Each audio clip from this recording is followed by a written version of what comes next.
que o cidadão fica em 2025? Né? Eu estou frisando muito essa questão de como fica para o cidadão, porque a despeito de tudo o que pode estar sendo feito pelo governo, pela prefeitura, pelos governos nas suas diferentes esferas, chove, o cidadão ou tem a sua rua alagada, perde sua casa, ou fica sem luz, sem energia. Né?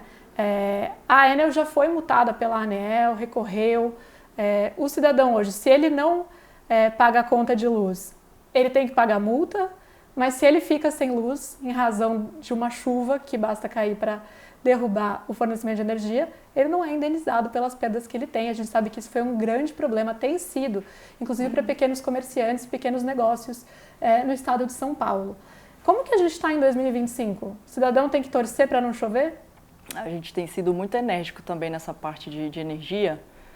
Depois eu falo um pouquinho de energia limpa, enfim, alguns assuntos que eu acho legal a gente falar, mais por conta de transição energética e do potencial do Estado. Mas olhando aqui, a dor do cidadão, a gente também sofre junto, principalmente na cobrança. Por quê? A gente tem uma competência, voltando no que você me perguntou até, federal aqui, de contrato, que tem uma agência reguladora, a ANEEL, que cuida desses contratos, e que são contratos hoje ultrapassados. Isso é fato.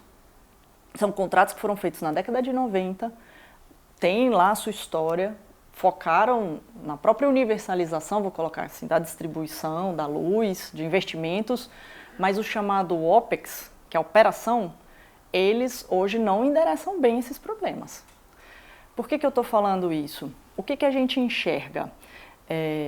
Hoje, o que acontece? Quando chove, principalmente aqui na região metropolitana, que são áreas com mais população, são áreas mais complexas, você tem ali já um sistema automático de fechar circuito e já fazer os restabelecimentos. Só que sempre sobra alguns pontos que você tem que ir lá. É mão de obra, pessoas que tem que ir lá para poder restabelecer. Tá? Isso é OPEX que a gente chama. Como o contrato não remunera bem esse tipo de serviço, algumas concessionárias, e não são todas, a gente tem algumas aqui no estado, a gente vê que umas trabalham melhor que as outras. A Enel, por exemplo, por que a gente tem batido muito? Porque ela não tem investido no OPEX. Por quê? Porque não é remunerado no contrato. Como não é remunerado no contrato, ela não vai lá.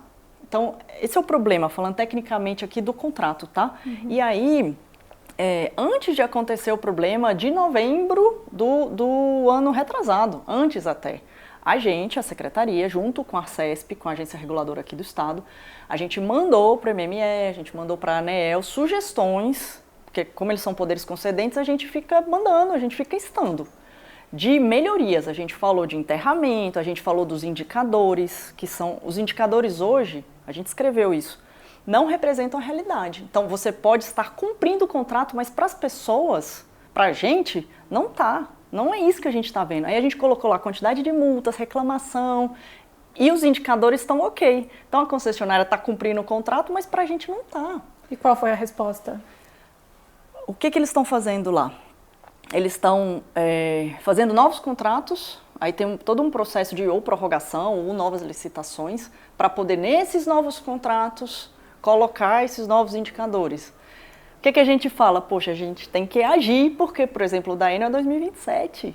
E é o que você falou, a gente não aguenta mais também. Então, o próprio Estado tem essa posição, essa postura dura de cobrar, de entrar na justiça. A gente entrou na justiça contra a Enel. A nossa procuradoria entrou, a gente colocou uma série de pedidos também, essa questão de indenização, de transparência. A gente tem hoje um ponto em relação à energia, à distribuição, porque a energia, ela sofreu um unbundling, que a gente chama uma desverticalização, tá? Então você tem geração, transmissão e distribuição.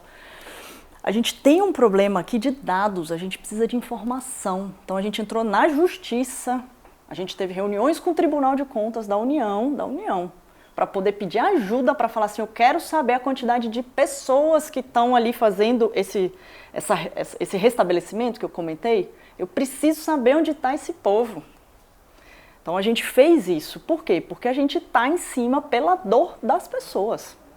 Tá? Então, falando um pouquinho dessa parte de energia elétrica, né? Uhum. E é isso que a gente vai continuar fazendo esse ano também. Ou seja, enquanto for este contrato com esta concessionária, que a Enel, há pouca expectativa de que as coisas melhorem, é isso? Esse contrato, ele inclusive teve a abertura de um processo de correção de falha, de abertura de caducidade por parte da agência.